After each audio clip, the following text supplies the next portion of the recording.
ప్రదర్శనను చేయగలను.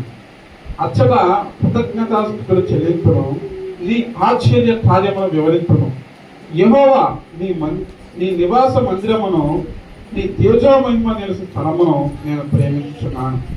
పాపులతో నా ప్రాణమును చేర్చటము, నరహంతకులతో నా జీవమును చేర్చటము. వారి చేతిలో దుష్టార్యములు కలవు, వారి కుడి చేయి లంచములతో నిండి ఉన్నది. నేను యథార్థవంతునై నడుచుకొనుచున్నాను. నన్ను విమోచింపుము, నన్ను తరులింపుము. సమభూమిలో నా పాదము నిలిపి ఉన్నాను. సమాజములలో యెహోవాను స్తుతించుదును. దేవుని వాక్యం. వాక్యం చదివిన సోదరులకు వందనాలు. ప్రార్థన చేయవలసిందిగా సోదరులు హెచ్కేల్ గారిని ఆహ్వానిస్తున్నాను. సోదరులు వచ్చి వాక్యం చదువుతారు.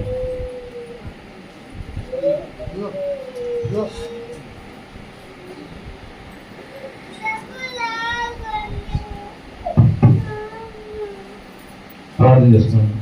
పూర్వపరుషులుగా ప్రభుత్వ దయగల మా తండ్రి గత వారం నుంచి ఆయన ఈ వారం వరకు కాల్చి కాపాడి ఈ సంఘటన భద్రపరిచిన ఆయన ప్రతి విలేకరుల నుంచి మమ్మల్ని కాచి కాపాడుతున్న దేవుడా ఈ స్తోత్రం కదా. ముఖ్యంగా ఆయన ఇంట్లో రావాల్సిన గొడవ ఆయన ఆహారం అయినా దైవం ద్వారా ఇచ్చేవారు. మీ వాక్యం ద్వారా ఆయన మాతో మాట్లాడండి. మీ వాక్యం ద్వారా మనం గర్దించండి ఆయన. మీ వాక్యం ద్వారా ఆయన మేము ఏం చేస్తున్నావు అన్నీ ఏం చేస్తున్నామో మా తలపులను మా ఆలోచన అన్ని మీరు కూడా ఈ వాక్యం ద్వారా సరి చేసుకుంటాను. సహాయం చేయాలి. మరొకసారి ఆయన మరి ఇంకా రావాల్సిన కూడా మనందరూ కూడా త్వరగా రావడానికి సహాయం చేయాలి. మేమందరం ఆయన మరి సమయాన్ని పాటించబడుతుంది సహాయం చేయాలి. మీ పెద్ద ప్రాంతాన్ని ఆలోచించమని ఏసుక్రీస్తున్నాము. 5 మా తాపత్రండి దాన్ని గంట గౌరవాలండి. దేవుని స్తోత్రం. మరి ఈరోజు వాక్యం అందించడానికి జోషువా గారు సిద్ధపడ్డారు. పోయిన ఆదివారం మనం సహోదర ప్రేమ, ఇతరులను ఎలా ప్రేమించాలి, మన సహోదరులను సహోదరులను నేర్చుకున్నాం. తర్వాత క్షమించాలని, క్షమాపణ, క్రైస్తవ జీవిత లక్షణాల గురించి చదువుకున్నాం. ఇందాక సోదరుడు ప్రార్థనలో మంచి పదం ఉపయోగించారు. ఏంటంటే వాక్యం అనే అర్థంలో మమ్మల్ని మేము చూసుకొని సరి చేసుకోవాలి. అంతేనా? బోధకుడు చెప్పేది ఎందుకు? మనందరం సరి చేసుకోవాలి. ఎవరు సరి చేసుకోవడానికి చూడట్ల, అద్దాన్ని పగలగొడడానికి చూస్తున్నారు. అద్దాన్ని పగలగొడితే ఏమవుద్ది? నా గురించే చెప్పారని, నీ గురించే చెప్పారు, నీకులో లోపాలు ఉన్నాయి కాబట్టి నువ్వు సరి చేసుకో. అర్థమైందా? పురుషులైనా స్త్రీలైనా ఈవెన్ పిల్లలైనా సరే మనలో ఉన్నటువంటి లోపాలను బైబిల్ ఎత్తి చూపించినప్పుడు నేను కూడా అందుకే మీరు ఎవరైనా ఆజ్ఞ చెప్తే నేను శ్రద్ధగా వింటా. నేను శ్రద్ధగా నోట్ చేసుకుని నాలో ఉన్న తప్పులు ఉంటే నేను సరిదిద్దుకోవాలని చూడాలి. అర్థమైందా? మరి ఈరోజు జోషువా గారిని వాక్యం చెప్పాలని ఆహ్వానిస్తున్నాం. వాక్యము అర్థం, వాక్యం శుద్ధి, వాక్యం అగ్ని. సో ఇన్ని క్వాలిటీస్ ఉన్న వాక్యం 2 అంచులు గల ఖడ్గం కంటే కూడా వాడి అయింది. సో షార్పర్ దాన్ క్రియేటెడ్ స్వర్డ్. కాబట్టి అంత గొప్ప వాక్యం మనకి దేవుడు ఇస్తున్నాడు. వాక్యం దొరక్క, సరైన బోధ లేక, సరైన బోధకులు లేక అల్లాడిపోతున్నారు జనం. ఏదో మోసపో బోధల్లో, అజ్ఞానపు బోధల్లో, సరైన క్రమం లేకుండా, జ్ఞానం లేకుండా బోధించి రాంగ్ అప్లికేషన్ చేసేవాళ్ళు కూడా లోకం నిండా ఉన్నారు బోధకులు. వాక్యం వాడు చెప్తుంటే వాళ్ళు ఇంకొక అర్థం చేసి చెప్తూ ఉంటారు. స్వకీయ నాశనానికి వ్యక్తులు, విద్యావిహీనులు ఈ వాక్యాన్ని అపార్థం చేసుకుని అవుతారంటే స్వకీయంగా వాళ్ళ కాళ్ళే నాశనం అవుతారు. అంతేకాకుండా అనేక మంది అజ్ఞానపు వాళ్ళు ఉంటారు కదా, అలానే కూడా కుటుంబాలే పాడు చేస్తున్నారంట. సో ఈ వాక్య జ్ఞానం తెలుసుకుందాం, వాక్యంలో బ్రతుకుదాం. Thank you. వందనాలు. జోషువా గారికి సమయాన్ని అప్పగిస్తాం.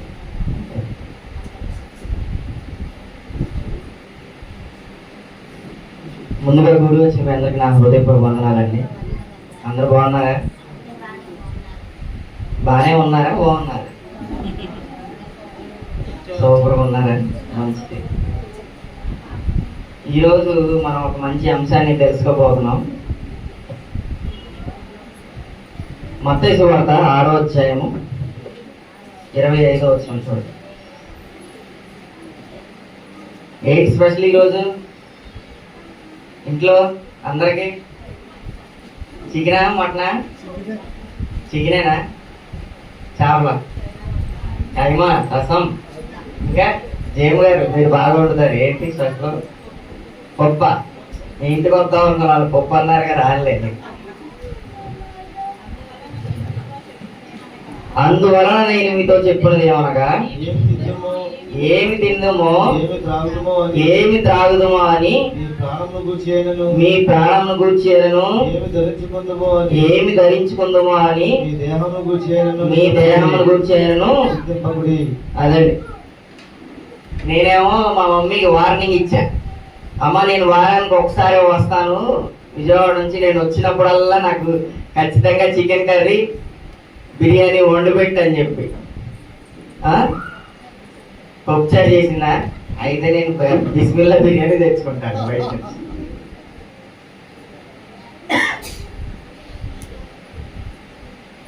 మనం దేని మీద మనసు ఉంచకూడదంట.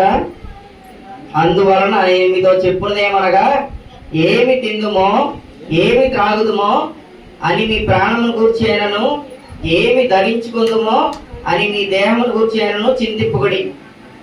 ఎన్నిసార్లు చెప్పినా సరే లేటుగానే వస్తున్నారు ఆరాధనకి. ఎందుకని? ఈరోజు కోడి మాసం అవన్నీ సచినిగా ఏడగా పారిపోవు, వెళ్ళిన తర్వాత ఏమో వండుకోవచ్చు. పారిపోతాయా? పారిపోగా ముందు ఆరాధనకు వచ్చి ఆరాధన టైంకి వచ్చి.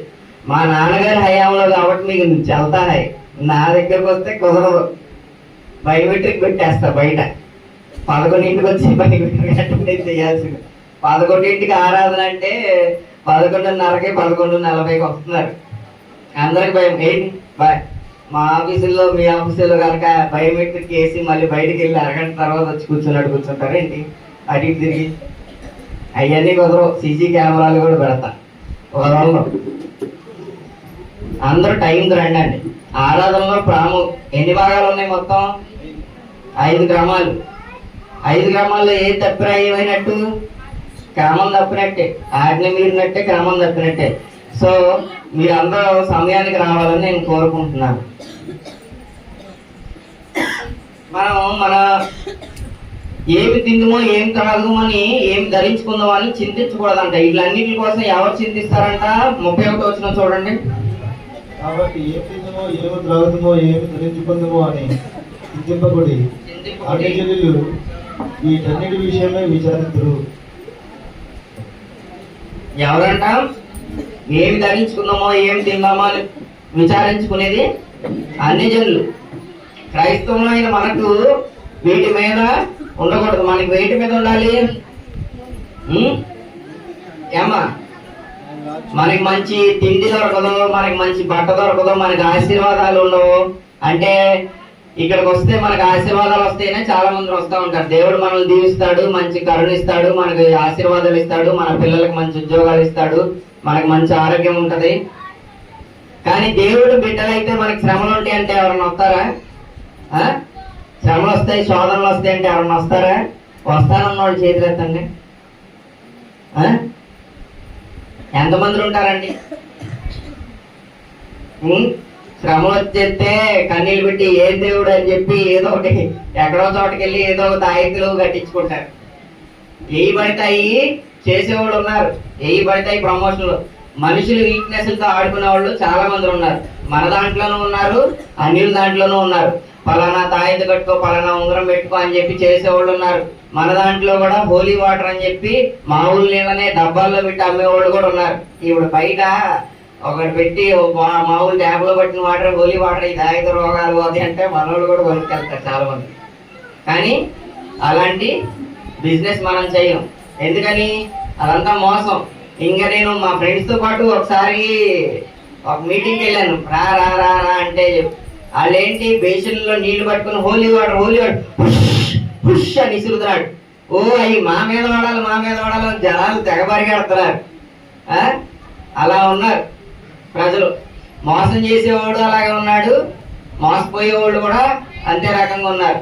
ఇంకా దేవుడు మనకు రక్షణ ఎలా ఇచ్చాడు? డబ్బులు కడితే ఇచ్చాడా? దేవుడు ఆయన కుమారుడిని సిలువ మీద వేలాడేలా చేసి మన కోసం ఆయన కుమారుడిని భూమి మీదకి పంపించి సిలువ మీద ఎన్నో శ్రమలు అనిపించి ఆయన ఎలా ఇచ్చారని చెప్పారు? ఉచితంగా. దాన్ని ఏం చేస్తున్నారు? ఆదాం గారు ఏమన్నా మీకు ఎప్పుడన్నా బాప్తిసం ఇచ్చేటప్పుడు డబ్బులు తీసుకున్నారా? దేవుడే రక్షణ ఫ్రీగా ఇచ్చారు. ఆదాం గారు ఎవరు? పెద్దయ్య గారు ఎవరు? ఇంకా వేరే అయ్యగారులు ఎవరికి హక్కు లేదు. దేవుడు ఉచితంగా ఇచ్చిన దాన్ని 20,000 పెట్టి 30,000 పెట్టి బాప్తిసాలు ఇవ్వడానికి కొనుక్కునే వ్యాపారం చేసే వాళ్ళు ఉన్నారంట. 20,000 అంట బాప్తిసాలు. ఇంకా మన మహానుభావులు ఉండిపోయి ఉన్నారు భూమి మీద స్థలాలు అమ్ముతున్నారు అనుకుంటే చంద్రమండలంలో కూడా స్థలాలు అమ్మే వాళ్ళు ఉన్నారు. అది ఎక్కడుందో ఎలా ఉంటుందో ఏంటో కూడా తెలియదు, కానీ అక్కడ కూడా కొనుక్కుంటున్నారు పిచ్చోళ్ళు జనాలు. అలాంటిది ఇప్పుడు మనవాళ్ళు తెలివిగా మనవాళ్ళలో కూడా ఏమైపోయింది? పరలోకంలో సీట్ ఇప్పిస్తానని చెప్పి 10,116 అమ్మేవాళ్ళు కూడా ఉన్నారు. మామూలు పేట అయితే నమ్మరేమని చెప్పి 9999 10,116 ఈ నంబర్లు చెప్పి మరి జనాల్ని మోసం చేసేవాళ్ళు ఉన్నారు. ఇలాంటి వాళ్ళు ఉన్నప్పుడు దేవుడు ఎలా ఇమ్మన్నట్టు చెప్పారు? ఉచితంగా ఆయన రక్షణ ఇచ్చారు. కాబట్టి మనం ఉచితంగానే పొందాలి. బైబిల్ అమ్మకూడదు ఎప్పుడైనా సరే. బైబిల్తో దేవుని పనితో దేవుని వాక్యంతో ఎప్పుడు వ్యాపారం చేయకూడదు. అది చేసినోడు ఎవడైనా సరే నాశనానికి బాధ్యుడే. ఈ భూమి మీద ఉన్న వాటి మీద ఏం తిందుమా, ఏం తాగుదామా, ఏం ధరించుకుందామా అని మనసు వచ్చేది ఎవరంట? అన్యులు. కానీ దేవుని బిడ్డలు ఎలా ఉంటారంట? హబక్కుకు 3వ అధ్యాయము 17, 18, 19 అండి. పేజ్ నెంబర్ 772 అండి. Page number 772. హబక్కుకు 3వ అధ్యాయము. అంజూరపు చెట్లు పూయకుండినను ద్రాక్ష చెట్లు ఫలింపకపోయినను ఒలీవ చెట్లు కాపు లేకపోయినను చేనులోని పైరు పంట రాకపోయినను గొర్రెలు దొడ్డులో లేకపోయినను సాలలో పశువులు లేకపోయినను నేను యెహోవా యందు ఆనందించెదను. ఎవరి యందు ఆనందిస్తారంట? మనం తినే వస్తువుల మీద, ఈ వేసుకునే బట్టల మీద, మనకు భూమి మీద ఉన్న కార్ల మీద, బంగ్లాల మీద ఎవరికి ఉంటాయంట మనస్సు? అనిలు ఉంటది. కానీ దేవుని బట్టి ఏటిని బట్టి ఆనందిస్తారంట? ఏమి లేకపోయినా సరే యెహోవా యందు ఆనందిస్తారంట. ఏమి లేకపోయినా సరే. అంటే మీకు ఇక్కడికి రాకపోతే ఆశీర్వాదాలు, ఇక్కడికి వస్తే ఆశీర్వాదాలు రావని చెప్తే ఎంతమంది వస్తారు, శోధనలు వస్తాయని చెప్తే ఎంతమంది వస్తారని చెప్తే ముగ్గురు ఎత్తే కాన్ఫిడెన్స్ లేదు. దేవుడు ఆయన బిడ్డల్ని వదిలిపెట్టాడు. కానీ శ్రమ వస్తాయని తెలిస్తే ఎంతమంది వస్తారంటే కాన్ఫిడెంట్ గా చాలా మంది చేతులు ఎత్తలేకపోయారు. అంజూరపు చెట్లు పూయకుండినను. అంజూరపు చెట్లు పూస్తే ఏముంటది? వాటితో మంచి వ్యాపారం చేసుకోవచ్చు, తినే ఆహారం. అలాగే ద్రాక్ష చెట్లు, అది దాంతో కూడా మంచి బిజినెస్ అవుతుంది, అది కూడా తినే ఆహారం. అలాగే ఒలివ్ చెట్లు అంట, దాంతో మంచి ఆలివ్ లీవ్స్ ఇలాగా ఎంతో రెవెన్యూ ఉంటది. ఇవన్నీ లేకపోయినా సరే దేని బట్టి ఆనందిస్తారంట? గొర్రెల దొడ్లో లేకపోయినా సరే. గొర్రెల నుంచి మాంసం వస్తుంది, మంచి పాలు వస్తాయి, ఇంకా బోల్డంత లాభం ఉంటది. ఇవన్నీ లేకపోయినా సరే, సాలలో పశువులు లేకపోయినా నేను యెహోవా యందు ఆనందించను. ఇక్కడ పొలాలు ఉన్న వాళ్ళకి వచ్చే సంవత్సరానికి మంచి రాబడి ఉండదు అని చెప్తే ఎవరైనా వస్తారా? మీ పొలాలు మంచి పంటలు డబల్ రెట్లు దేవుడు ఆశీర్వదిస్తాడు అనగానే అందరూ ఆనందంతో వస్తారు. కానీ దేవుళ్ళకి వస్తే శోధనలు కూడా వస్తాయని చెప్తే ఎంతమంది ఉంటారు? ధైర్యంగా ఉంటారా అండి? నా రక్షణకర్త అయినా నా దేవుని యందు నేను సంతోషించదను. మనకు రక్షణ ఇచ్చిన దేవుని యందు మనం సంతోషించాలండి. ఈ భూమి మీద ఉన్న ఐక్య విచారాల మీద మనసులు పెట్టుకొని వాటి యందు మనం మనసు ఉంచుకోకూడదు. మనకు రక్షించిన దేవుని యందు మనం మనసు పెట్టుకొని ఆయనలో మనం సంతోషించాలి. ఇంకా కింద వచ్చిన చదవండి. ప్రభువు యెహోవాయే నాకు బలము, నా కాళ్ళను లేడి కాళ్ళ వలె చేయును, ఉన్నత స్థలం మీద ఆయన నన్ను నడువ చేయును. అదండి మనకు బలం ఎవరు? మనకు బలం ఎవరు? దేవుడే. ఆయన మన పక్షాన ఉంటే మనం ఏ పని చేసినా సరే మనకి విజయమే. అలాగే ఆయన మన కాళ్ళను ఎలా చేస్తాడంట? లేడి కాళ్ళ వల్లే శరవేగంతో పరిగెట్టేటట్టు చేస్తారు. అలాగే ఉన్నత స్థలముల మీద ఆయన నడువ చేయరు. ఉన్నత స్థలాల్లో ఆయన మనల్ని ఉంచుతారనమాట. అలాంటి ఇలాంటివన్నీ మనం ఇవి తెలిస్తే లాస్ట్ వచ్చినానికి బాగానే ఉంటుంది. ఆయన మనకి బలము, ఆయనకు మన కాళ్ళని లేడి కాళ్ళ చేస్తాడు, ఆయన మనకి దీవెనలు ఇస్తాడు, ఉన్నత స్థలాల్లో ఉంచుతాడు అని చెప్తే హ్యాపీ. మరి ప్రాబ్లమ్స్ వస్తాయని చెప్తే ఎంతమంది ఉంటారు? ఈ శ్రమలు వస్తాయి, మనకి ఇబ్బందులు వస్తాయి, బాధలు వస్తాయి అని చెప్తే ఎంతమంది ఉంటారండి? ఇందాక ఆయన పాడిన పాటలు, పురుషోత్తములు గారు పాడిన పాటలు మంచి వచ్చిన, నువ్వు వేసిన కంచి దాటుకొని ఎవరు రాగలరా, అంత బలం ఎవరికి ఉందని చెప్పి అన్నారు. ఆ పాట ఉంది, ఒకటి ఉంది. ఎవరికి? ఏబు గ్రంథం చూడండి, 1వ అధ్యాయము. ఉన్నత స్థలాల్లో నిలబెట్టాడు ఆయన అన్నారు కదా. ఆ ఉన్నత స్థలాల్లో తీసుకెళ్లి ఆయన ఆల్రెడీ ఏబుని నిలబెట్టాడు. ఏబు గ్రంథము 1వ అధ్యాయము, పేజ్ నెంబర్ 421 అండి. 1వ అధ్యాయము 5వ వచనం చూడండి. వారి వారి విందు దినములు పూర్తి కాగా వారి విందు దినములు పూర్తి కాగా యోబు కుమారులు పాపం చేసి తన కుమారులు పాపం చేసి హృదయంలో దేవుని దూషించలేమో అని వారిని పిలువనంపించి వారిని పవిత్రపరిచి అరుణోదయం లేచి వారిలో ఒక్కొక్కరి నిమిత్తము దానబలి నర్పించు వచ్చాను. యోబు నిత్యము అలా చేసి వచ్చును. ఏం చేస్తున్నాడంట అండి? యోబు తన కుమారులు ఒకవేళ ఏమైనా దేవుని ఎదుట ఏమైనా తప్పు చేశారో అని చెప్పి ప్రతిరోజు ఉదయాన్నే లేచి వాళ్ళ పిల్లల నిమిత్తం బలి అర్పిస్తున్నాడంట. ఈయన ఉన్నత స్థలాల్లో నిలబెట్టాడు దేవుడు. 3వ వచనం చూడండి, 2-3 వచనాలు. అతనికి 7,000 గొర్రెలను, అతనికి 7 కుమారులను 3 కుమార్తెలను కలిగి అతనికి 7,000 గొర్రెలను, 3,000 ఒంటెలను, 500 జతల ఎడ్లను, 500 ఆడగాడిదలను, బహుమంది పనివారును. ఎంతమంది పనివారు అంటండి? మన ఇంట్లో ఒక పని చేసే వాళ్ళు ఉంటేనే మనం ఏదో బాసుల్లా ఫీల్ అయిపోతూ ఉంటాం. కానీ ఎంత బహుమంది పనివారు అంటే ఎన్నో వేల కోట్లు విలువ చేసి ఆస్తుంది ఆయన. ఇంకా ఆయన డిస్క్రిప్షన్ చూడండి ఒకసారి. తూర్పు దిక్కు జనులందరిలో అతడే గొప్పవాడు, అందరిలో కల్లా ఆయనే గొప్పవాడంట. అలాంటి ఆయనకి ఏమైందంట? 8వ వచనం చూడండి. దేవుడే ఏం చేశాడు చూడండి. అందుకు యెహోవా, నీవు నా సేవకుడైన యోబు సంగతి ఆలోచించిదివా? అతడు యథార్థవర్తనుడును న్యాయవంతుడునై దేవుని యందు భయభక్తులు కలిగి చెడుతనమును విసర్జించిన వాడు. దేవుడే సాతానికి డైరెక్ట్ గా చెప్తున్నాడంట, ఏబు లాంటి భక్తిపరుడు ఎవరు లేరు, నువ్వు చూసావా అని చెప్పి సాతానికి చెప్తే సాతాను వాడు ఏమన్నాడు? చదవండి కింద వచ్చిన. అపవాది, ఏబు ఊరకే దేవుని యందు భయభక్తులు కలవాడు ఆయన, నీవు అతన్ని ఇంటి వారికి అతను కలిగిన సమస్తం చుట్టూ. అది నా పాడిన పాటలో ఆ కంచిని ఎవరన్నా బ్రేక్ చేయగలరా అని మనం పాడుకున్నాం. దేవుడేసిన కంచిని ఎవరో బ్రేక్ చేయలేరు. ఈ విషయం ఎవరికి తెలుసు?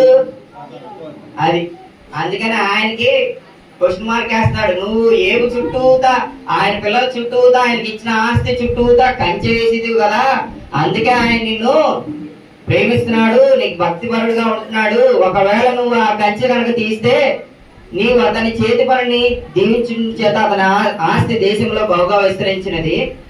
ఒకవేళ నువ్వు కనుక నీ చేయి చాపత్రం కలిగిన సమస్తము మొత్తిని అనడా అతడు నీ ముఖం ఎదుటనే నిన్ను దూషించి విడిచిపోవును అని అనగా ఆయన అంతటా ఆయన కంచి తీసి సాధారణ వచ్చి డిస్ట్రక్ట్ చేసేటట్టు సాధారణ అడిగాడు. అప్పుడు దేవుడు ఏం చేశాడు? సరే వెళ్ళి శోధించు. ఆయన అంతటా ఆయనే వదిలేశాడు సాధారణ. అప్పుడు ఏమైంది? 16, 17, 18 వచనాలు చూడండి. అతడు ఇంకా మాట్లాడుతుండగా మరి ఒకడు వచ్చి దేవుని అగ్ని ఆకాశము నుండి పడి గొర్రెలను పనివారిని రగులబెట్టి కాల్చివేసును. అతని గొర్రెలను అతనికి ఏదైతే ఆవదాస్తుందో అదంతా కాల్చివేయబడి. మనం దేవుని నమ్ముకున్నందుకు మనకి ఇలాంటి శ్రమలు వస్తాయి, మన ఇల్లు కాలిపోతాయి, మన పిల్లలు నాశనం అయిపోతారు, మన పిల్లలు చనిపోతారు అని చెప్తే ఎవరైనా ఉంటారా? ఇక్కడ ఉంటారా? జంపు అదే ఇలా అనగానే మాయమైపోతారు కదా, అలా మాయమైపోతారు. ఇంకా చదవండి 17వ వచనం. ఇంకా మాట్లాడుతుండగా మరి ఒకడు వచ్చి కల్దీయుడు 3 సమూహాలుగా వచ్చి ఒంటెల మీద పడి వాటిని దొంగతనం చేసుకుని వెళ్ళిపోయారు. ఇంకా చదవండి 18వ వచనం కూడా. అతను మాట్లాడుతుండగా వేరొకడు వచ్చి నీ కుమార్తెను తన ఇంట భోజనం చేయొచ్చు ద్రాక్షరసం పానం చేయుచుండగా గొప్ప సుడిగాలి వచ్చి అరణ్య మార్గంగా వచ్చి 4 మూలలుగా కొట్టగా అది యవనుల మీద పడినందున వాటిని చనిపోయి.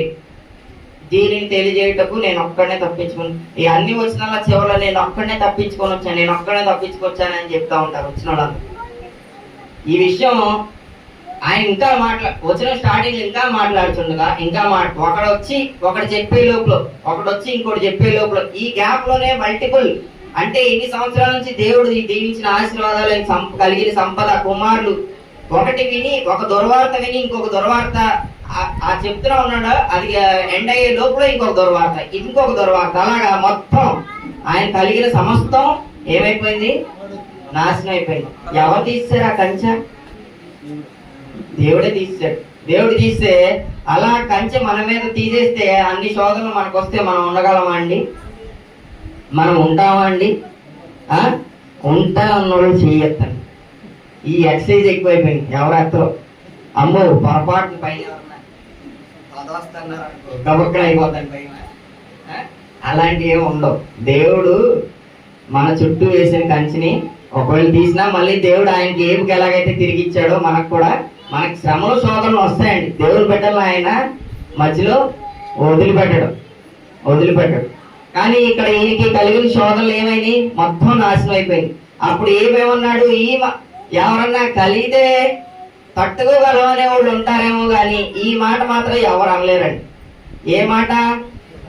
21వ వచనం. అప్పుడు ఏబు లేచి తన పై వస్త్రము చింపుకొని తల వెంట్రుకలు గొరిగించుకొని ఇన్ని షాకుల మీద షాకులు తగిలిన తర్వాత ఏం చేశాడంట, బట్టలు చింపుకొని తల వెంట్రుకలు గొరిగించుకొని ఏమంటున్నాడంట, నేల మీద పడి సాష్టాంగ నమస్కారం చేసి ఇట్లా నేను నా తల్లి గర్భంలో నుండి దిగంబరునై వచ్చి దిగంబరునై అక్కడికి తిరిగి. ఏమండి ఎవరన్నా ఉన్నారా అలాగా? నేను నా తల్లి గర్భం నుండి ఒట్టి చేతులతో వచ్చాను, ఏముంటే ఏంటి ఏం పోతే ఏంటి అని అనుకుంటామా? అనుకో. మనం ఏదన్నా చిన్న పని చేసామనుకో, మా నాన్న నేను చిల్లర కొట్టు పెట్టుకున్నాను అంటే ఏమైనా అయిపోతామని చెప్పి తాళాలు వేసి 2-3 పెద్ద తాళాలు కొని మళ్ళీ దాని లోపల సీసీ కెమెరాలు పెట్టి అన్ని ఆర్గనైజ్ చేసుకున్నాను. ఎందుకు? ఏమైపోతాయో మళ్ళీ నేను పెట్టి అన్ని ఏమైపోతాయని భయం, అంతే కదా? నేను నా తల్లి గర్భం ఒంటరిగా వచ్చాను, ఉంటే ఏంటి పోతే ఏంటి అనుకుంటామా? మనం అనుకుంటామా? మీరు వచ్చేటప్పుడు మీ ఇంటికి తాళాలు వేసి వచ్చారా, వదిలేసి వచ్చారా? దొంగడు వచ్చాడు ఎత్తికి పోతే పోయాడు, మళ్ళీ కొనుక్కోవచ్చు, ఇవన్నీ తీసుకుపోతామేంటి, పైకి ఒంటరిగానే వెళ్తాం కదా అని వదిలేసి వచ్చారా? బయటికి పెట్టారు, ఒంటరిగానే వచ్చా ఒంటరిగా పోతా అని చెప్పి తాళా లేకుండా వదిలేశారా? ఎవరు వదలరండి. అన్ని భూ సంబంధమైన అన్నిటి మీద మన మనస్సు ఎప్పుడు ఉంటది. మనం అన్ని జాగ్రత్త చేసుకోవాలి, జాగ్రత్తగా మన పిల్లలకి అనుకుంటామా లేదా? మరి రేపు పొద్దున చూస్తాడని గ్యారంటీ ఉందా? లేదా? నేను నా కొడుకుని బంగారు బాబు అని పిలుస్తాడు, బంగారో ఎత్తడో లేవో చుట్టి పెట్టి రేపు పొద్దున నన్ను కొడతాడు, నాకే తెలియదు, గ్యారంటీ లేదు. ఇద్దరు కోడళ్ళు ఉన్నారంట, వాళ్ళిద్దరు ఈ ముసలిదాన్ని చూడలేక సత్రం అని తిట్టుకుంటా ఉంటున్నారంట. మరి అంత తిట్టుకునేదానికి ఎందుకమ్మా చూడటం, వదిలేసి పడవచ్చు కదా, పరిణామం ఏమవుతుందంటే అంటే ఆమెకు ఈ చేతికి 2 బంగారు గాజులు, ఈ చేతికి ఇంకో 2 బంగారు గాజులు, పోయిన తర్వాత 2 పంచుకోవచ్చు అని చూస్తున్నాం. అట్టున్నారు జనాలు. కోడలు తల్లిదండ్రుల్ని క్షేమంగా చూసే పిల్లలు ఉన్నారండి. నాకు తల్లిదండ్రులు మంచి జన్మనిచ్చారు, మంచిగా చూసుకున్నారు, నేనేమి చేసుకోలేని టైంలో నా ముద్దు గడిగారు, నాకు అన్ని చేశారు, స్నానం చేయించారు, స్కూల్కి పంపించారు అని చెప్పి అన్ని గుర్తు చేసుకొని చూసే పిల్లలు ఉన్నారండి? లేదు. కోడలు ఉన్నారా? పోనీ నాకు మంచి భర్తనిచ్చారు, నా భర్తని బాగా పెంచారు, చక్కగా మంచి పోషించి చదువుని నేర్పించి మంచి జ్ఞానాన్ని ఇచ్చారు, మంచి ప్రవర్తన ఇచ్చారని కోడళ్ళు అత్తమామను ప్రేమించేవాళ్ళు ఉన్నారా? లేదు. తల్లిదండ్రులు అన్ని చేస్తారు, లాస్ట్కి ఏమవుతారు? ఓల్డేజ్ హోమ్లో రెస్ట్ తీసుకుంటున్నారు, అన్ని చేసి కూడా చాలా మంది. అలాంటి పిల్లలుగా మనం ఉండకూడదు. ఇక్కడ ఏమంటున్నాడమ్మా, యెహోవా ఇచ్చెను ఇంకా నేను దిగంబరినై వచ్చి తిని దిగంబరినై అక్కడికి వెళ్ళుదును, యెహోవా ఇచ్చెను, యెహోవా తీసుకొని పోయాను. అది అంత మటుకు మొబైల్ చెప్తాము గాని దాని తర్వాత ఏం చెప్తాం? అది ఆ మాట అనగలమా? మనల్ని ఏమన్నా అంటే ఏమంటాం? ఒకడేమన్నా ఒక బింది పెట్టి కుట్టాడు అనుకో, ఆయన ఇంకొక దేని పెట్టి అన్నా కొట్టాలని చూస్తాం. వాడు ఒక బూ తిట్టాడు అనుకో, మనం ఇంకో 2-3 తిడతాం. వాడు ఒకటి వేసుకొని వచ్చాడు కొట్టాడు అనుకో, మన పేట మొత్తాన్ని వేసుకెళ్తాం. మన తల్లిదండ్రులు ఎలాగైతే ఆస్తులు సంపాదించకపోయినా సరే, అంటే ఆ పిల్లలకి ఆస్తులు సంపాదించి ఇవ్వలేకపోయినా సరే పిల్లలు చూడాలని ఎలా కోరుకుంటారో వృద్ధాప్యమందు, అలాగా దేవుడు ఏం కోరుకుంటున్నాడు? ఒకవేళ శోధనలు వచ్చినా శ్రమలు వచ్చినా సరే ఆయన పట్ల విశ్వాసంగా ఉండి, ఆయన పట్ల అంతం వరకు విశ్వాసం ఉండి భక్తిగా ఉండాలని దేవుడు కోరుకుంటున్నాడు. తల్లిదండ్రులు ఎలాగైతే కోరుకుంటారో, నా పిల్లలు నన్ను బాగా చూసుకోవాలి, శ్రమలు వచ్చి సంపాదించి పట్టలేదు అయినా వదిలేస్తామా? మా డాడీ రేపు పొద్దున ముసలోడు అయిపోయిన తర్వాత నేను పట్టించుకోలేదు అనుకో, నువ్వు నన్ను పట్టించుకోవట్లేదు, నిన్ను ఆ స్కూల్లో చదివి ఈ స్కూల్లో చదివించాను అనుకో, నువ్వు మా ఫ్రెండ్ వాళ్ళ డాడీలా 100 కోట్ల ఆస్తి సంపాదించలేదు, నేను నిన్ను చూడండి అన్నాను అనుకో, మా డాడీ ఫీల్ అవుతాడు లేదు? ఎవరైనా ఏ తల్లిదండ్రులైనా ఫీల్ అవుతారు. మనం ఎవరు కలిగినంత వాళ్ళు చేస్తాం. ఒక్కొక్కరికి ఒక్కొక్క స్థాయి ఇస్తాడు, ఒక్కొక్కరికి ఒక్కొక్క శక్తిని ఇస్తాడు, ఒక్కొక్కరికి ఒక్కొక్క ఆశీర్వాదం ఇస్తాడు. ఎవరు కలిగినంత వాళ్ళు సంపాదించుకుంటారండి. ఒకళ్ళు లక్షల్లో సంపాదిస్తారు, ఇంకొకళ్ళు కోట్లలో సంపాదిస్తారు. ఏది ఉన్నా లేకపోయినా సరే హ్యాపీగా బతకాలి. ఎందుకని? మన బలం ఎవరు? యెహోవా. మనం దేని బట్టి సంతోషించాలి? దేవుని బట్టే సంతోషించాలి. అలాగే చదవండి, ఇంకొక వచనం చదవండి. ఆసాపు రాసిన కీర్తన చూడండి, కీర్తన గ్రంథము 73 పేజ్ నెంబర్ 490 అండి. కీర్తన గ్రంథము 73 కీర్తన 25. అదండి, మనకి ఎవరున్నారు? ఆకాశమందు నీవు తప్ప నాకెవరున్నారు? నీవు నాకుండగా లోకంలోనిది ఏదియో నాకు అక్కర్లేదు. ఎవరుండగా మనకి ఈ లోకంలో ఏం అక్కర్లేదు? దేవుడైన యెహోవా ఉండగా మనకి ఈ భూమి మీద ఉన్న ఏమీ అక్కర్లేదు. అలాంటి స్వభావం, అలాంటి మనసు కలిగి మనం ఉండాలి. ఈ భూమి మీద ఉన్న వాటి మీద చింతించేది ఎవరో, వాటి కోసం చింతించేది ఎవరో? అన్యులు. క్రైస్తవులైన మనం వాటి మీద మనసు ఉంచి వాటి కోసం చింతించకూడదు. కింద వచ్చిన కూడా చూడండి. నా శరీరము నా హృదయం క్షీణించిపోయినను దేవుడు నిత్యము నా హృదయములకు ఆశ్రయ దుర్గమును. ఎవరండి మనకి ఎన్ని శ్రమలు వచ్చినా శోధనలు వచ్చినా ఏమైపోయినా ఎవరండి మనకి స్వాస్థ్యము? మన ఆశ్రయ దుర్గం ఎవరు? దేవుడైన యెహోవా. ఇలాంటి విశ్వాసం కలిగి మనం ఉండాలండి. అలా కాకుండా ఈ భూమి మీద ఉన్న వాటి మీదే మనసు ఉంచామనుకోండి, దేవుడికి కోపం వస్తుంది ఖచ్చితంగా. భూమి మీద ఉన్న వాటి మనసు ఉంచేవారు అనిలు, వాళ్ళని ఎలాగా దెబ్బ కొట్టాలి, ఎలా నాశనం చేయాలనేది దేవుడు చూసుకుంటాడు. మత్తయి సువార్త 4వ అధ్యాయము 3-4 వచనాలు చూడండి. యేసుక్రీస్తు ప్రభు వారికి సాతానుడు ఒక ట్రాప్ వేశాడు. అప్పుడు యేసు ప్రభు వారు ఏం సమాధానం చెప్పారు చూడండి.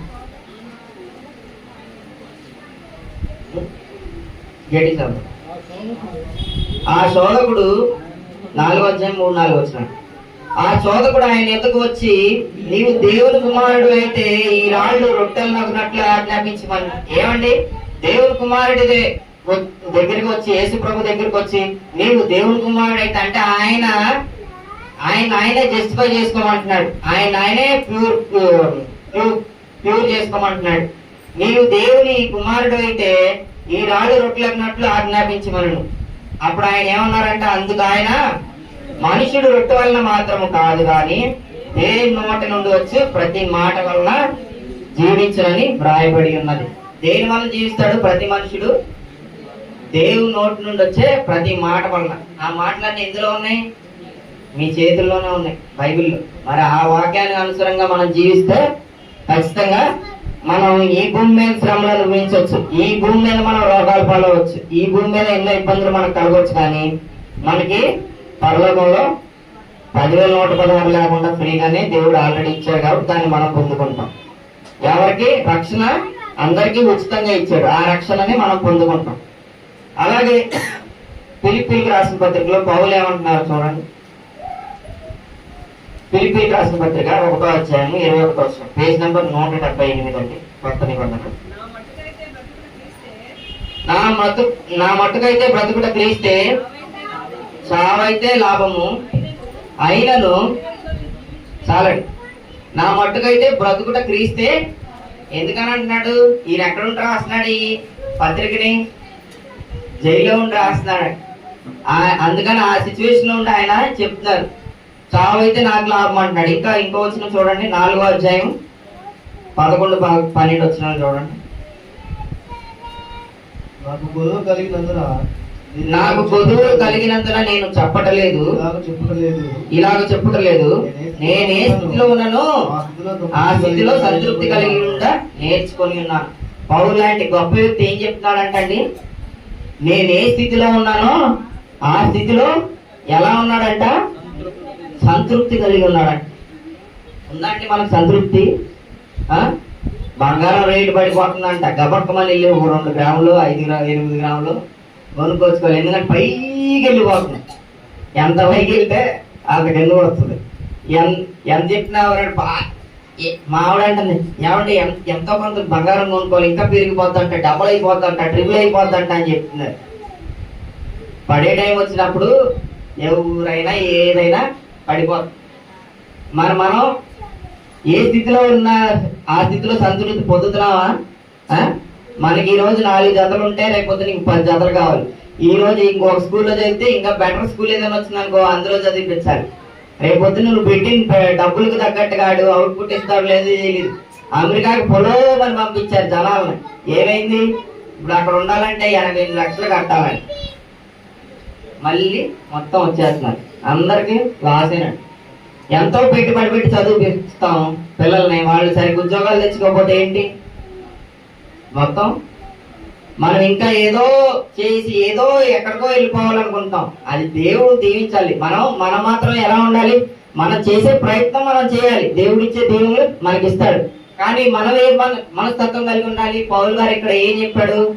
ఆ వచనానికి తగ్గట్టు ఉండాలి మన మనస్తత్వం. చదవండి. అది నేను ఎక్కడో ఇబ్బందుల్లో ఉన్నానో జైల్లో ఉన్నానో నేను ఈ మాట చెప్పట్లేదు. కానీ నేను ఏ స్థితిలో ఉన్నాను ఆ స్థితిలో సంతృప్తి కలిగి ఉండ నేర్చుకొని ఉన్నాను. ఆయన ఎక్కడి నుంచి వచ్చినాడు? ఆయన ఎవరు? శతాధిపతి.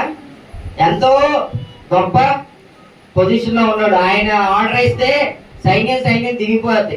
ఆర్డర్లు వేసే స్టేజ్ లో ఉన్న ఆయన, మంచి పొజిషన్ లో ఉన్న ఆయన.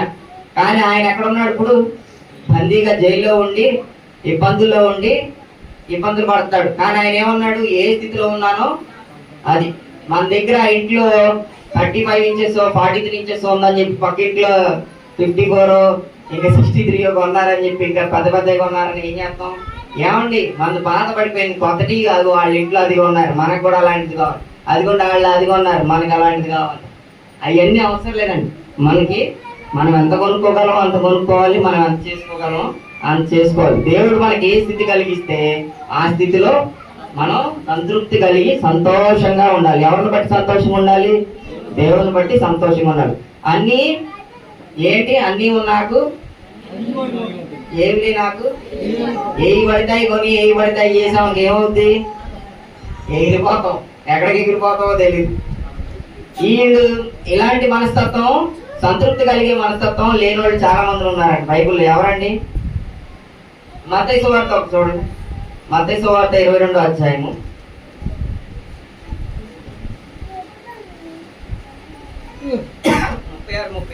36-37 వచ్చినారు.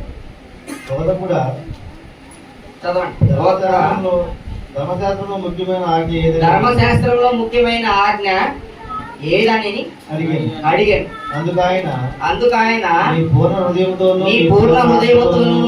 నీ పూర్ణాత్మతోను నీ పూర్ణ మనస్సుతోను నీ దేవుడైన ప్రభువును ప్రేమించాలి. మనం ఏం చేస్తా ఉంటాం? నీ పూర్ణాత్మతో, పూర్ణ మనస్సుతో, పూర్ణ బలంతో డబ్బులు ప్రేమిస్తూ ఉంటాం, లేదా ఆస్తులు ప్రేమిస్తూ ఉంటాం. మనం అది కొనాలి, ఇది కొనాలి, అది కొనాలి, ఇది చేయాలి అనుకుంటా ఉంటాం. ఎందుకంటే టార్గెట్లు పెట్టుకుంటా ఉంటాం. కానీ మనం చేయాల్సింది ఏంటి? పూర్ణ ఆత్మతో, పూర్ణ మనసుతో, పూర్ణ బలంతో దేవుడైన ప్రభువును ప్రేమింపబడిందంటే ఈ భూమి మీద ఉన్న వాటి మీద మనసు ఉంచేది ఎవరో అన్యులు, కానీ దేవుడి మీద మనసు ఉంచాలి. అది ఏంటిదంట? 38వ వచనం కదా, ఇది ముఖ్యమైనది మొదటిది ఇది ముఖ్యమైనది. అది మనకి ఫస్ట్ ధర్మశాస్త్ర ప్రకారం ఇశ్రాయేలుకి వీళ్ళకి ఇచ్చిన ఆజ్ఞేటిది? పూర్ణ మనసుతో, పూర్ణాత్మతో, పూర్ణ బలంతో దేవుడిని ప్రేమించాలి. కానీ వీళ్ళు ఏం చేస్తున్నారు? ఇశ్రాయేలీలు ద్వితీయోపదేశ కాండము 8వ అధ్యాయం చూడండి, పేజ్ నెంబర్ 153 అండి. ద్వితీయోపదేశ కాండం పాత నిబంధన 8వ అధ్యాయము 2, 3, 4 వచ్చిన చూడండి.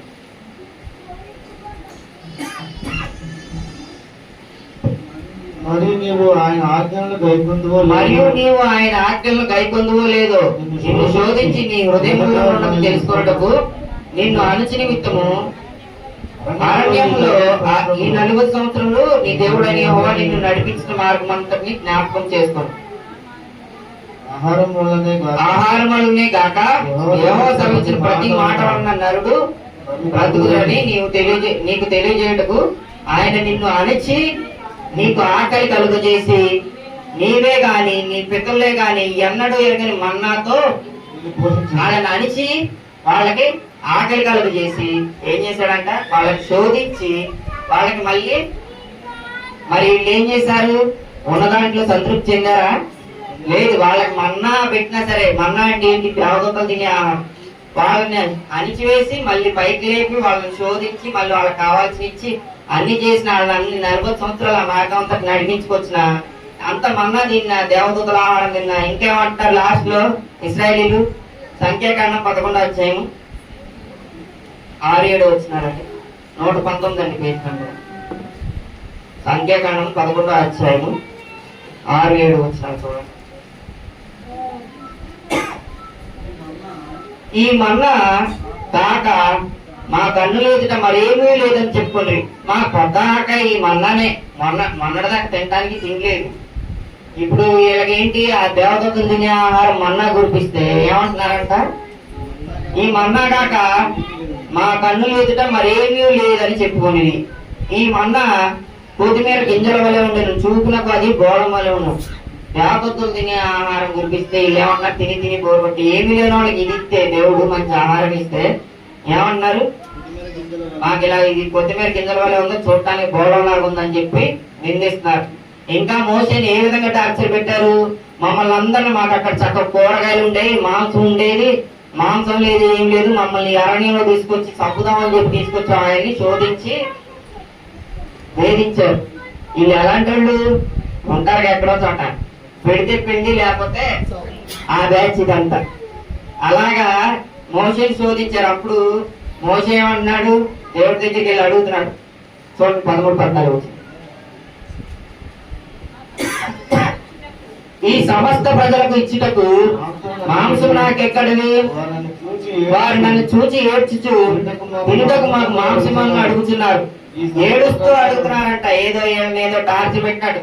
బానిసత్వంలో ఉన్న వాళ్ళని విడిపించి తీసుకొచ్చి నడిపించి మంచి మా ప్రదేశానికి తీసుకెళ్తుంటే వాళ్ళు ఏమంటున్నారు? ఏడుస్తూ అడుగుతున్నారంట.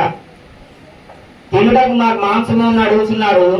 ఈ సమస్త ప్రజలను ఒంటిగా మోయట నా వల్ల కాదని చెప్పి ఈయన చేతులు ఎత్తేస్తున్నాడు. Hands up.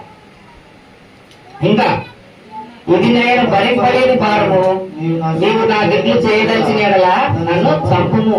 ఇది చేసేదానికన్నా ఇంత టార్చర్ వీళ్ళందరూ నన్ను అనే మాటల కన్నా నన్ను చంపేయా అని అడుగుతున్నాడు. అట్టగా ఏది మనం వరుసగా మన ఇంట్లో పిల్లలు నాకు బైక్ కావాలి, నాకు అది కావాలి, ఇది కావాలంటే నన్ను తినేరా, నన్ను పీక్ తిను, నా దగ్గర ఏడొచ్చి చూడని అడుగుతారు అంటారా? అందరా? మరి ఇట్లాగే మోసే కూడా కోపం వచ్చింది. ఏమని? ఈ ప్రాబ్లమ్స్ అన్ని నేను వెళ్ళలేకపోతున్నాను, ఈ ప్రాబ్లమ్స్ అన్ని కన్నా నన్ను చంపేయ్యా అని అడుగుతున్నాడు. మా డాడీ కొంత ప్రసంగంలో ఇది చెప్పారు, నన్ను ఏది అడిగినా కోపం రాదు, కానీ డబ్బులు అడిగితే మాత్రం కోపం వస్తుందా? అట్లాగే వీళ్ళు కూడా వీళ్ళు మాంసం కావాలి, మాకు మన దేవతల ఆహారం బోరు కొట్టేసిన కొత్తిమీర కింద వల్లే చూడటానికి బోడం వల్లే ఉందంట. అందుకని వీళ్ళు ఆయన ఏడుస్తూ శోధిస్తున్నారంట. వీళ్ళు పెట్టే శోధనకి ఏమంటున్నాడు మోసే గారు? నన్ను చంపేయా, ఇంతకన్నా ఈ టార్చర్ తట్టుకోలేకపోతున్నారని దేవుడిని అడుగుతున్నాడు. అప్పుడు దేవుడు ఏం చేశాడంటే 20 వచనం చదవండి. నెల దినముల వరకు అనగా అది 19 వచ్చిన చదవండి. ఒక్క దినము కాదు, 2 దినములు కాదు. యెహోవా మీకు మాంసం ఇచ్చును, మీరు తిందురు. 1 దినము కాదు, 2 దినములు కాదు, 5 దినములు కాదు, 10 దినములు కాదు, 20 దినములు కూడా కాదంట. 1 నెల దినముల వరకు అనగా అది మీ నాసికారంధ్రములో నుండి వచ్చి మీకు అసహ్యము పుట్టు వరకు దాన్ని, అది నాసికారంధ్రంలోంచి వచ్చి దాని వాసన వచ్చి అది మీకు అసహ్యం పుట్టేదాకా మనం ఏం చేస్తూ ఉంటాం? వారానికి ఒకసారి తింటూ ఉంటాం. మాంసం తింటే వీళ్ళకి ఎన్ని రోజులు ఇచ్చాడు దేవుడు? నెల. 1 దినం కాదు, 2 దినం కాదు, 10 దినాలు కాదు, 20 దినాలు కాదు, 1 నెల దినం వరకు కంటిన్యూస్ గా ఇస్తున్నాను. అది తిని తిని మీకు నాసికారంలో వాసన పుట్టి మీకు అసహ్యం పుట్టేంత వరకు మీకు ఇస్తానని చెప్పి అన్నారు. దాన్ని తిందురు. అది తిని తిని తిని వీళ్ళు ఎలాంటి పిచ్చోళ్ళు అయిపోయారంట చూడండి. 20 వచ్చిన చదవం కదా, 31 చదవం. తర్వాత యెహోవా సన్నిధి నుండి ఒక గాలి బయలుదేరి సముద్రం నుండి పూర్వేళ్లను రప్పించి పాళెము చుట్టూ ఈ ప్రక్కన ఆ ప్రక్కన దిన ప్రయాణం అంత దూరం వరకు భూమి మీద 2 మూరల ఎత్తున వాటిని పడజేసి ఈ పూరేళ్ళు వచ్చి పడిపోయినట్ట. 1 రోజు నడిచినంత ప్రయాణం వరకు అంత మాంసం వచ్చి వాళ్ళ పక్కన చేరిందంట. ఇటు పక్కన పాళెం చుట్టూ ఈ పక్కన ఆ పక్కన 1 రోజు నడిచినంత దూరం అంత మాంసం వచ్చి వాళ్ళకి పడింది. 1 నెల రోజులు తిన్నా వాళ్ళకి లంగ్స్ లో నుంచి వాసన వచ్చి అసహ్యం పుట్టే అంత మాంసం తిన్నారంట. తిని ఏం చేస్తున్నారంట బాబాయిలు, మనం కనుక తిన్న తర్వాత టూత్ పిక్స్ కొనుక్కొని పీక్కుంటా ఉంటాం కదా, సోపు లేస్తాం, తమలపాకు నవ్వుతాం, ఇల్లు కూడా బాబాయిలు అందరూ ఏం చేస్తున్నారు? ఆ మాంసము కావున జనుల దినమంతయు ఆ రాత్రి అంతయు మరుసటి దినమంతయు లేచి ఆ పూరేళ్లను కూర్చుకొనిచుండిరి. తక్కువ కూర్చుకుని వారు 3 తుమ్ములను కూర్చుకొను. తర్వాత వారు తమ కొరకు పాళెంలో వాటిని చుట్టూ వాటిని పరిచిరి. వీళ్ళేంటి మొత్తం కూర్చుకొని తర్వాత తింటాను కూడా దాచుకొని ఏం చేస్తున్నారు? ఇంకా ఆ మాంసం ఇంకనూ వారి పండ్ల సందులు ఉండగానే తినేసి వాళ్ళ పళ్ళ సందులో నవలకు మునిపే మింగక మునిపే యెహోవా కోపము జనుల మీద రగులుకొనెను. యెహోవా తెగులు చేత వారిని బహుగా బాధించింది. మాంసాపేక్ష గలవారు జనులు అక్కడ పాతి పెట్టినందున ఆ స్థలమునకు ఇబ్రోతోత.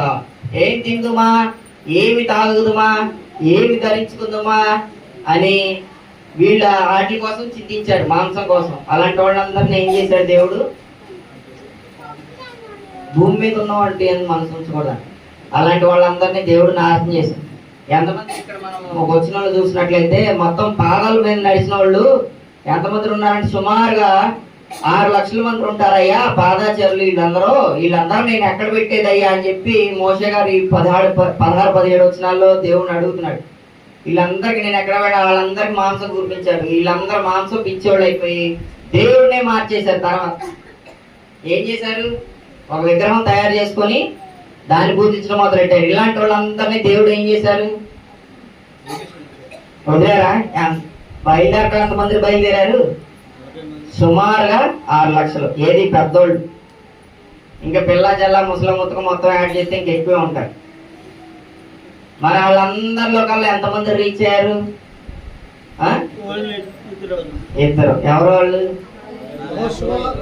కాలేబు, యెహోషువ. 6 లక్షల మంది బయలుదేరితే 2 చేరుకున్నారు. మిగతా వాళ్ళందరూ ఏంటి? పొట్టు, గాలి చెదరగొట్టు పొట్టు. అది వాళ్ళందరినీ ఫిల్టర్ చేసేసి అసలైన వాళ్ళని మాత్రం చేర్చాడు దేవుడు. మనల్ని కూడా ఈ భూమి మీద నాటి మీద మనసు ఉంచి మనం ఇలాగే చేస్తా ఉన్నాం అనుకోండి, దేవుడి మీద మనసు ఉంచి ఆయన పట్ల సంతోషించకుండా ఆయన ప్రేమించకుండా ఎలా పడితే అలా జీవిస్తే మనల్ని కూడా ఫిల్టర్ చేసేస్తాడు. పరలోక రాజ్యానికి కాలేబీ యెహోషువ లాంటి వాళ్ళు మాత్రమే చేరుకుంటారు. ఎవరు పడితే వాళ్ళు మనకి ఫ్రీగా టికెట్ దొరికేసింది కదా, మనం వెళ్ళిపోతాం అనుకుని బస్ ఎక్కి కూర్చున్నట్టు కాదు. ఇది ఫ్రీ బస్ సర్వీస్ కాదు. టికెట్ ఫ్రీయే, గమ్యం మాత్రం ఫ్రీ కాదు. మనం చేసే పనులను బట్టి మన డెస్టినేషన్ రీచ్ అవుతాం లేదనేది డిసైడ్ చేస్తారు దేవుడు. లేకపోతే వీళ్ళలాగా 40 సంవత్సరాలు ప్రయాణం చేస్తారు, మొత్తం గాల్లోనే ఎగిరిపోయే పొట్టులాగా అయిపోతాం.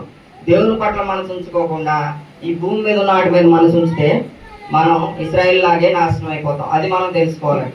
అలాగే కొలసీయులకు రాసిన పత్రిక 3వ అధ్యాయము 2 నుంచి 4 వచ్చిన పేజ్ నెంబర్ 183 అండి. క్రొత్త నిబంధన పేజ్ నెంబర్ 183, కొలసీలకు రాసిన పత్రిక 3వ అధ్యాయం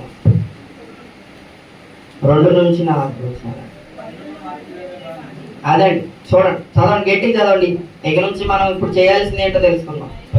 పైనున్న వాటి మీదనే గాని భూ సంబంధమైన వాటి మీద మనసు పెట్టుకొనకడి. ఎలాగనగా మీరు మృతి పొందితిరి, మీ జీవము క్రీస్తుతో కూడా దేవుని యందు ఎక్కడ దాచిపడి ఉందంట? దేవుని యందు. ఎవరితో కూడా? క్రీస్తుతో కూడా. మనం ఏం చేయాలంట? భూ సంబంధమైన వాటి మీద మనసు పెట్టుకోకుండా పరలోక సంబంధమైన వాటి మీద మనసు పెడితే మన జీవము దాచబడి ఉన్నది. మనకు జీవమై ఉన్న క్రీస్తు ప్రత్యక్షమైనప్పుడు మీరును ఆయనతో కూడా మహిమేందు. అదండి మనం ఇంత చేసే దేనికి? పరలోక రాజ్యంలో కుడిపార్శ్వమున దేవునితో పాటు ఉండి సంతోషించడానికి కదా. అది ఆయన ఆల్రెడీ మన కోసం దాచించాడు. దాన్ని మనం పొందాలంటే పరలోక సంబంధమైన వాటి మీద మనం మనసు ఉంచాలి. ఏం తిందుమా, ఏమి తాగుదుమా, ఏం ధరించుకుందామా అని చెప్పి ఈ భూమి మీద ఉన్న వాటి మీద మనసు ఉంచామనుకోండి, మనం చేరుకోలేం. అలాగే మత్తయి సువార్త 32-33 పేజ్ నెంబర్ 7 అండి, కొత్త నిబంధన. మత్తయి సువార్త 6వ అధ్యాయం 32-33 వచ్చాను. ఇవన్నీ మీకు కావాలని మీ పరలోకపు తండ్రికి తెలియను. ఇవన్నీ మీకు కావాలని మీ పరలోకపు తండ్రికి తెలియను. కాబట్టి మీరు ఆయన రాజ్యమును ఆయన నీతిని మొదట వెతుకుడి, అప్పుడు అవన్నీ. అదే మనం ఆయన రాజ్యాన్ని ఆయన నీతిని మొదట వెతికాం అనుకోండి, మనకి ఎలాంటి దీవెనలు ఇవ్వాలో, ఏం చేయాలో, మనల్ని ఎప్పుడు ఆశీర్వదించాలో, మనల్ని ఎప్పుడు పైకెత్తాలో, మనల్ని ఎప్పుడు బలపరచాలో, మనల్ని ఎప్పుడు సంతోష పెట్టాలో, మనల్ని ఎప్పుడు దీవించాలో ఆయనకి తెలుసు. మనం ఏం చేయాలంట? మొదట ఆయన రాజ్యాన్ని ఆయన నీతిని మొదట వెతకాలి. మనం ఏం చేస్తున్నాం మరి? మొదట ఎదుగుతున్నావా? ఆయన రాజ్యం, భూమి మీద ఉన్న రాజ్యం ఏంటి? క్రీస్తు సంఘమే కదా. ఆయన రాజ్యానికి మరి మనం మొదట వస్తున్నావా? మొదట ఎదుక్కుంటూ వస్తున్నావా? మెల్లగా వస్తున్నాం 12ంటికి. ఆయన రాజ్యాన్ని ఆయన నీతిని మొదట వెతకాలి. ప్రతి సండే ఫస్ట్ ప్రయారిటీ ఎవరికి ఇవ్వాలి? దేవుడికి ఇవ్వాలి. ప్రారంభ ప్రార్థనకి అందరు రండి. నేను కామెడీ చేయొచ్చేమో కానీ ఖచ్చితంగా నా హయాం వచ్చేసరికి బయోమెట్రిక్ పెడతా. జోక్ అనుకో మాకు, అందరు ఏళ్ళు ముద్దలు తీసుకొని ఖచ్చితంగా రికార్డ్ చేస్తా. మీరు ఎన్నింటికి వస్తున్నారు, ఏ టైంకి వస్తున్నారు తెలిసిద్ది. లేట్ అటెండెన్స్ కింద మార్కింగ్ చేసి అందరి ముందు చెప్తా, వీళ్ళు లేట్గా వస్తున్నారు, వీళ్ళు లేట్గా వస్తున్నారు. వదిలిపెట్టినాడు. మనం ఆయన రాజ్యాన్ని ఆయన నీతిని మొదట వెతికితే అప్పుడు మనం మిగతా వాటి గురించి ఆలోచించక్కర్లా. ఆయనే మనల్ని ఎప్పుడు దీవించాలో అప్పుడు దీవిస్తాడు. అలాగే ఫిలిప్పీలకు రాసిన పత్రిక 1వ అధ్యాయం 30 వచనం పేజ్ నెంబర్ 179 అండి, కొత్త నిబంధన. ఫిలిప్పీలకు రాసిన పత్రిక 1వ అధ్యాయం 30 వచనం. క్రీస్తునందు విశ్వాసం ఉంచుట మాత్రమే గాక ఆయన పక్షమున శ్రమ పడుటయు ఆయన పక్షమున మీకు. చూడండి, మనకి ఏమనుగ్రహింపబడిందంట? మనం ఏమనుకుంటాం? దేవుళ్ళకి వస్తే దీవులు వచ్చేస్తాయి, ఆశీర్వాదాలు వచ్చేస్తాయి, ఇంకా ఏవి వచ్చేస్తాయి అనుకుని వచ్చేవాళ్ళు ఉంటారు. వాళ్ళందరి కోసం ఇవి వచ్చినాం. ఒకవేళ మీరు నిజంగా దేవుని మీద ప్రేమతో భక్తితో వస్తే వెళ్ళడానికి గుడ్. కానీ ఎవరైతే మాకు మేలు కలుగుతాయి, మాకు మంచి జరిగిపోతా అనుకుంటారో వాళ్ళ కోసం ఇవి వచ్చినాం. ఎందుకంటే స్వస్థత ప్రార్థనలు, ఆశీర్వాద ప్రార్థనలు అని చెప్పి పెట్టేవాళ్ళు ఉంటారు. దేవుళ్ళకి వస్తే ఆశీర్వాదాలతో పాటు ఈ బాధ్యత కూడా ఉందంట. ఏంటిది? క్రీస్తునందు విశ్వాసం ఉంచడం మాత్రమే గాక ఆయన పక్షమున శ్రమ పడటియు ఆయన పక్షమున మీకు అనుగ్రహం. ఆయనలోకి వస్తే మనకి శ్రమలు కూడా వచ్చే ఛాన్సెస్ ఉన్నాయి. సో అది మనకి ఒక ఇచ్చిన ఒక రోల్ లాంటిది అనుకొని, దేవుడు నాకు ఈ టైంలో శ్రమలు ఇచ్చాడు అనుకొని యోగులాగా మనం ఆ మనస్తత్వం కలిగి ఉండాలి. యెహోవా ఇచ్చెను, యెహోవా తీసుకొని పోయిను, ఆయన మనకి మహిమ కలుగును గాక, స్తుతి కలుగును గాక. అలాగే ప్రకటన గ్రంథము 12వ అధ్యాయము 11వ వచనం చూడండి, పేజ్ నెంబర్ 235 అండి, కొత్త నిబంధన. ప్రకటన గ్రంథం 12వ అధ్యాయం 11. ఇక్కడ ఈ సంఘం ఎలా ఉందో చూడండి.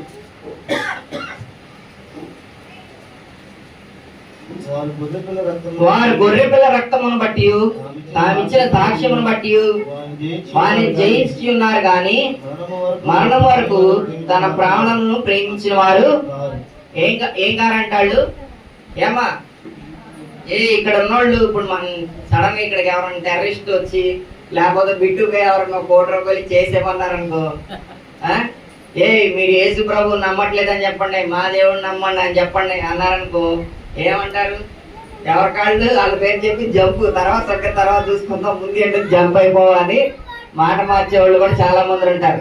కానీ ఇక్కడున్న సంఘస్థులు, ఇక్కడున్న దేవుని బిడ్డలు అలాంటి వాళ్ళు అంట తాము ఇచ్చిన సాక్ష్యమును బట్టి వారిని జయించున్నారు కానీ మరణం వరకు తమ ప్రాణములను ప్రేమించేవారు కాదు. క్రీస్తులో ఉండి శ్రమలు వస్తే, శోధనలు వస్తే వాళ్ళ ప్రాణాలు సైతం లెక్క చేయకోకుండా పనిచేసిన వాళ్ళు. మన ప్రాణాలు సైతం లెక్క చేయకోకుండా మనం పని చేయాలి. ఇంకా ఏబు గారు ఏమన్నారు? ఇంకో మాట చూడండి, ఆయనకి అన్ని ఇచ్చారు, అన్ని తీసేసుకున్నాడు దేవుడు. కానీ ఇంకా ఏమంటున్నాడు చూడండి, 13-15 అండి, పేజ్ నెంబర్ 430. ఇలాంటి విశ్వాసం మనం కలిగి ఉండాలండి ప్రతి ఒక్క. ఏబు గ్రంథం 13వ అధ్యాయము 15వ వచనం. ఇదిగో ఆయన నన్ను చంపినను నేను ఆయన కొరకు కనిపెట్టుచున్నాను. ఎవరైనా ఉన్నారండి? ఇందాకున్న సంఘస్థులేమో ప్రాణాలు సైతం లెక్క చేయకోకుండా దేవుని పని చేసిన వాళ్ళు. ఇంకా ఏమేమంటున్నాడు? అన్ని తీసుకుపోయారు, అయినా సరే ఇంకేమంటున్నాడు? ఇదిగో ఆయన నన్ను చంపినను నేను ఆయన కొరకు కనిపెట్టుచున్నాను, ఆయన సన్నిధిని నా ప్రవర్తన న్యాయమని రుజువుపరుతును. అదండి, నా ప్రవర్తన న్యాయమని, నేను ఆయన నిజమైన విశ్వాసాన్ని నిరూపించుకోవడానికి ఏమంటున్నాడు? ఆయన నన్ను చంపినా సరే నేను ఆయన కొరకు కనిపెట్టుచున్నాను. అంత విశ్వాసం ఉందండి మనకి. అలాంటి విశ్వాసం, మన ఏలాంటి విశ్వాసం కలిగి ఉండాలి. ఒకవేళ ఆయనే మనం చంపినా సరే నేను మాత్రం ఆయన్ని వదలను, ఎప్పుడు విడవను అని ఆలోచన మనకు ఉండాలి. ఏగులాంటి మనస్తత్వం కలిగి, ఏగులాంటి విశ్వాసం కలిగి ప్రతి ఒక్కరు, అంజూరపు చెట్లు కూలిపోయినాను, ద్రాక్ష చెట్లు ఫలింపకపోయినాను, గొర్రెలు వ్యాపారాలు ఏ ఉన్నా లేకపోయినా, లాభాలు వచ్చినా నష్టాలు వచ్చినా ఏమొచ్చినా సరే మనం ఏం చేయాలంట? ఎల్లప్పుడూ దేవుణ్ణి మహిమపరచాలి. చదవండి వచ్చిన ఒకసారి హబక్కుకు 3వ అధ్యాయము చివరగా. అంజూరపు చెట్లు పూయకుండాను, ద్రాక్ష చెట్లు ఫలింపకపోయినను, ఒలివ చెట్లు కాపు లేక ఉండినను, చేరులోని పైలు పంటకు రాగిపోయినను, గొర్రెలు దొడ్డిలో లేకపోయినను, సాలలో పశువులు లేకపోయినను, నేను యెహోవా యందు, మనకి ఏమున్నా లేకపోయినా మనం దేవుని యందు ఆనందించాలండి. ఇంకా చదవండి, నా రక్షణకర్త అయిన నా దేవుని యందు నేను సంతోషించదును. ఎవరిని బట్టి మనం సంతోషించాలి, ఆనందించాలి? దేవుని బట్టి. ప్రభువు యెహోవాయే అదండి నన్ను బలపరచమని యందు నేను సమస్తము చేయగలను. ఆయనే మన బలం. ఆయన మనకిచ్చిన బలాన్ని బట్టి మనం సమస్తము చేయగలం. అది ఇబ్బందుల్లోనైనా సరే, సాధారణుడు దేవుడి చేత చెప్పి కంచి తీయించుకొని వచ్చినా సరే మనం ఏం చేయాలి? ఆయనలో ఉండి సంతోషించాలి. ఇబ్బందుల్లో కూడా ఆయన ఏం చేస్తాడు? మన కాళ్ళను లేడి కాళ్ళ వల్ల చేసి మనలందరినీ ఎక్కడ ఉంచుతాడు? ఉన్నత స్థలముల మీద ఆయన నన్ను నడుచేయండి, మనందరినీ ఆశీర్వదించి మనందరినీ ఉన్నత స్థానాల్లోకి తీసుకెళ్తాడు. సో మనం ఈ లోకంలో ఉన్నటి యందు మనం విచారించకుండా ఏమి తిందుమా, ఏమి త్రాగుదామా, ఏం ధరించుకుందామా అని మనం దేహాన్ని గురించి ఆలోచించకుండా, దేహాన్ని చంపే వాటి గురించి కాకుండా ఆత్మని చంపే శక్తి ఉన్న దేవుడికి మనం భయపడాలి. మన ఆత్మని మనం విశ్వాసంలో ఉండి, అంత మటుకు విశ్వాసంలో ఉండి పరలోక రాజ్యం చేర్చుకోవాలి. ఇంతవరకు వాక్యం మీ అందరికి నమ్మకం. ఈ భూమి మీద ఉన్న వాటి మీద నుంచి మనసు ఉండకూడదు. ఏం తిందామా, ఏం తాగుదామా అన్నాడు అని చెప్పి మీ ఇంటికి వెళ్ళిన తర్వాత మాసం పడేయమాకండి. చికెన్ ఒక మటన్ వండుకున్నారు, మటన్ కైమా అంట, పడేయమాకండి. మళ్ళా గొర్రెలు కోళ్ళ ఆత్మలు శాంతించు, వదిలేయమాకండి.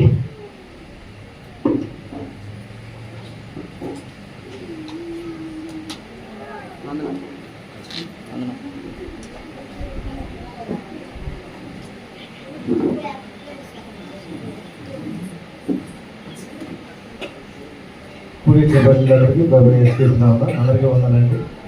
ఇదివరకు మన సహోదరులు పుస్తకం లేఖనాల్లోంచి ఏం నేర్చుకోవాలి? మనకి ఏం నేర్పారమ్మా? ఏం నేర్పారు వాక్యం ద్వారా?